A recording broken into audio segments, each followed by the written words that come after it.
မင်္ဂလာပါအခုမြင်တွေ့နေရတော့ကျွန်တော်တို့ဒါငွေဆောင်ကမ်းခြေဒါချစ်သူများကျွန်းပေါ့နော်ဒီလှမ်းတွေ့နေရတော့ဒါကအဟိုးဘက်မှာတွေ့နေရတာဒါကတော့လိတ်ကျွန်းပေါ့နော်ဒီကနေပြီးတော့ကျွန်တော်တို့ကျွန်းခီးစဉ်တွေတွားလို့ရှိရင်ဒါတွားတဲ့လိတ်ကျွန်းပေါ့နော်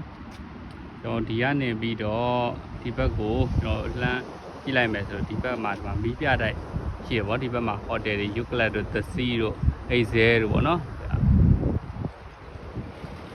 ဟိုမှာတွေ့နေရတာမီးပြတိုက်ပေါ့နော်အဲ့ဒီရဲ့ဟိုဘက်မှာဆိုရှင်ကျွန်တော်တို့ယူကလတ်ဟိုတယ်ရှိမယ်သစီရှိမယ်အိဇဲဟိုတယ်ရှိမယ်ပေါ့နော်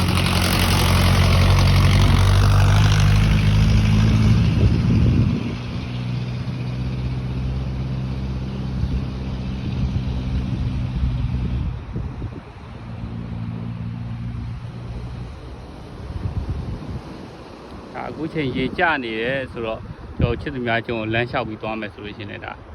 သွားလို့ရတယ်ပေါ့နော်ရေတက်တဲ့ချိန်ကျလို့ရှိရင်တော့ကျွန်တော်တို့ဒါဘုတ်တွေနဲ့သွားရတာပေါ့နော်ဒီငွေဆောင်ကမ်းခြေနဲ့ပတ်သက်လို့